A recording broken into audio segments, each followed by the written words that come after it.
Let's get something straight right off the bat. $75,000 is not generous. Not for a man in my situation, and certainly not after what they pulled. That was Victoria Sterling Blackwood, by the way, coming at me with a check and a smile like she could just buy me off, and I'd crawl away quietly. If you'd ever spit on an offer like that, you're in the right place. Stick around, because what happened next? Well, let's just say it wasn't what she expected. So, picture this. I come home from the VA hospital, still getting used to moving around with one leg, and what do I find? My lake, my family's land since before the Great Depression, choked with the sound of diesel, the stink of fresh asphalt, construction everywhere. 127 luxury cabins, all shiny and new, crowded around the water that was supposed to be my sanctuary. My water bill used to be $45 a month. Now it's $890. And I was paying so tourists could take long, hot showers while I ration my own. My name's Wade Garrison. I'm a Navy vet, lost a leg in Afghanistan. I didn't serve 20 years to come home and get bullied off my own land by some rich developer in a white Range Rover. Victoria thought she had me cornered, thought I'd take the money and disappear. But I had something she never saw coming, a yellow document for 1987 that proved, without question, every single drop of water in that lake was legally mine. And yeah, what I did after that, it was by the book, every step. And it brought her $12 million business empire to a dead stop overnight. If you do the same, let me tell you, this story's for you. Let me back up for a second, give you the whole mess. My old man always said, don't just tell people what happened, show him how it started. So here goes. I spent 20 years as a Navy CB, engineering corps. The folks who build runways and bridges and whatever else, sometimes with mortars coming in, sometimes with nothing but bad coffee and worse weather. Lost my leg on my third deployment. Came home, scraped together every penny of my disability and what little savings I had, and bought this piece of Montana paradise. 40 acres and a spring-fed lake that had been in the family since the 1920s. That wasn't just land. After months of surgery, after learning to walk all over again, that lake was the only thing that could quiet the noise in my head. Sunrise, sitting on the dock, coffee in hand, eagles fishing, mist rising off the water, that was peace. My daughter Emma, she'd come up for summers before my ex and I split, and I'd teach her to cast a fly rod right off that same dock.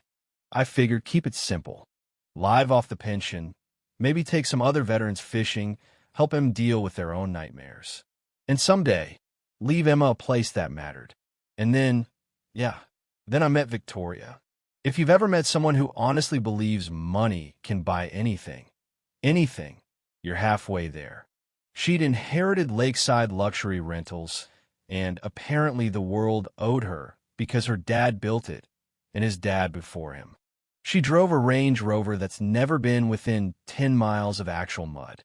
Showed up at construction sites dressed like she was heading to some Manhattan gala. And if you were in her way, you were a problem to solve, not a person to talk to. I was in the hospital 6 months for surgery complications. In that time, her crews went wild, put up those cabins around the lake. Each one rents for $400 a night in summer. Every single one tapped right into my well. Yeah, my well. She built her whole business model around stealing my water. Figured I was too beat up, too broke, or too plain tired to fight. In her mind, I was the perfect mark, a broken vet who'd take whatever she tossed my way. You ever have a place that felt sacred, like it was your last safe corner in the world? Then you know why the sound of jet skis and drunk tourists replaced birdsong made my blood boil. I was paying the bills, living with the mess, while the person causing it was getting rich. But, see, there's something folks like Victoria never understand. You don't back down from a fight just because someone's bigger or richer or louder. 20 years in uniform taught me, when someone comes at you, you plan, you counterattack. Especially if you know more about water systems than they ever will.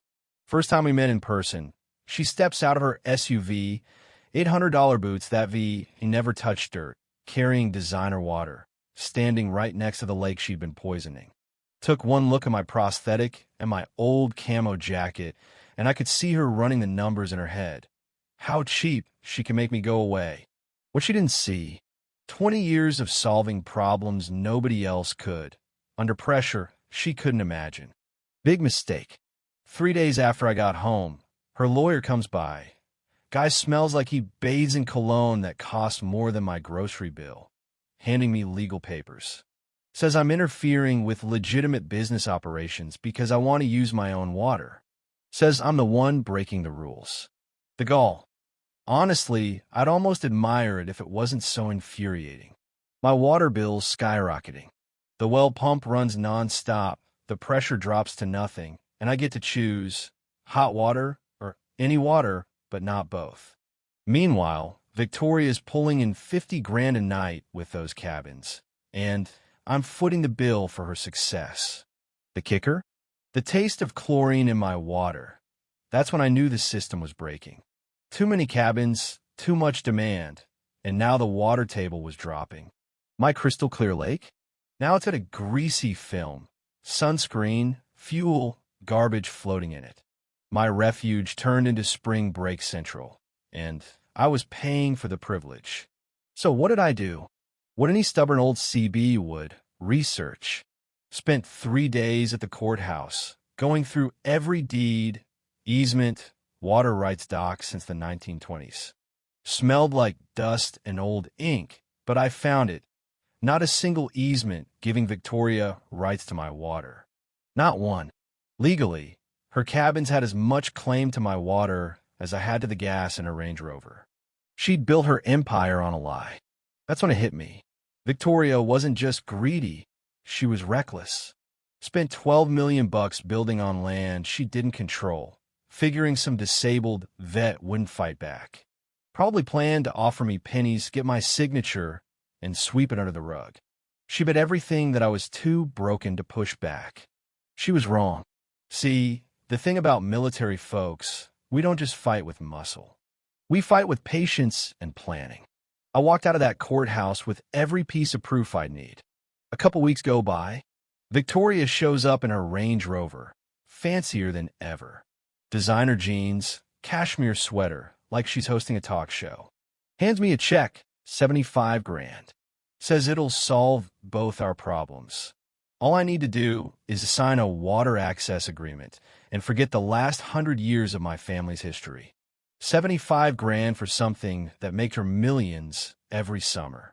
I looked at that check and felt this cold, steady anger, like what I felt in combat, right before things got real. So I said, real calm, let me get this straight. You're making 50 grand a night, using my water, and want permanent rights for 75,000 total. For a second, her smile cracked. Then she got defensive, tried to make me feel small. It's generous for a man in your situation.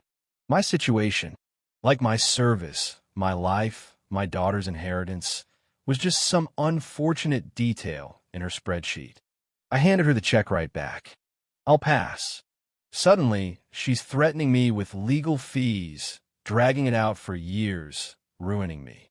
I just told her, maybe, but I got all the time in the world, and you got a business that dies the second I turn off the water. After she left, I called Jake Morrison, veterans' rights attorney, ex-Marine. I told him the story, and you could hear it in his voice. He was ready to go to war. He did his own digging. Turns out Victoria never got the permits for that kind of water use. Legally, any business using over 10,000 gallons a day needs special approval, environmental studies, all that. Victoria's cabins used over 100,000 per day.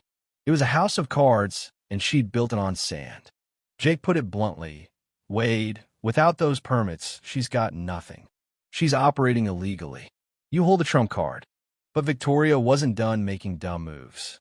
A couple weeks later, I find orange cones blocking my driveway, a private property sign, and a new gate blocking my only way in or out.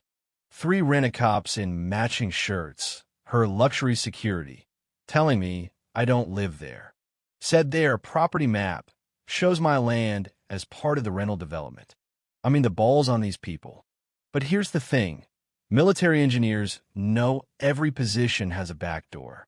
I got pictures, GPS data, everything. Called Jake, who filed an emergency injunction. County surveyor comes out, guy named Bob, old school, knows property lines like the back of his hand. And what does he find? 12 of Victoria's cabins sitting 40 to 60 feet onto my land. Not just water theft, land theft. Called Jake, he starts grinning. This isn't just civil anymore. This is criminal. Victoria thought she could trap me on my own property. All she did was hand me more ammo. What really changed everything? Old family documents. Emma and I cleaned out my late uncle's place, found a folder, original water sharing agreement, 1987. Expired in 1995. Not only that, but a stack of emails. Victoria and her team, before construction, talking about how they had no legal rights. Emails saying, deal with Garrison later. He's disabled. Won't lawyer up. Cold. She gambled on me not fighting, and she put it in writing. That's when I stopped thinking defensively and started planning the offensive. Built a master shutoff valve at the wellhead, remote and manual. Documented everything, set up cameras. With Jake, filed complaints for back usage fees. 3 years, calculated at commercial rates. Coordinated with county and state investigators, prepped a federal civil lawsuit. If I shut off water on July 4th weekend, her business would implode. Leading up to that, Victoria tried everything. Sent a bribed county inspector to claim my water was unsafe. I had independent labs prove it was cleaner than city water. Caught the bribery on camera. Got the FBI involved. News crews. Social media started catching fire. Disabled veteran gets bullied by a millionaire. People notice. Then she went from paperwork to outright threats. My truck, tires slashed, phone line cut, mailbox destroyed. Security cameras caught everything. Her security guys, turned out some were convicted felons. It turned from civil case to criminal real fast. By the time July 4th rolled around, I was ready. Dressed in uniform, Purple Heart on my chest, sitting by the shutoff valve, news cameras rolling, sheriff and county inspectors standing by. At 2 p.m., turn the valve. Water gone just like that. Hundreds of tourists with no showers, no toilets, no anything. Victoria shows up, screaming at me in front of everyone. Claims sabotage. I handed proof to the press, documents, expired agreements, her own emails. The county shut down her business. Feds charged her with bribery, intimidation, all of it. Her company refunded $200,000 to angry guests. Within a month, she paid me $425,000 in backwater fees, cover my legal costs, and, most importantly, the courts locked in my exclusive water rights forever. Victoria went to federal prison. Her company got ripped apart. The land recovered. My daughter came back, helped me set up a fishing guide service for veterans. Something real, something that matters. You know what sticks with me? It's not the money, not the legal win. It's knowing I turned my family's land into a safe haven for folks who needed it. Vets, neighbors, anyone who's been bullied by power and money. Every morning, coffee in hand, mist on the lake, eagles fishing, I get to remember why we fight for what's ours. So let me ask you, where's the line between standing your ground and letting yourself get walked on? Have you ever had to defend something that mattered, even when everyone told you to give up? Drop your story below, and let's talk about what justice really looks like out here where the only thing protecting your rights is you. Because sometimes the only way to win is to get your hands dirty, stand your ground, and never let them see you break.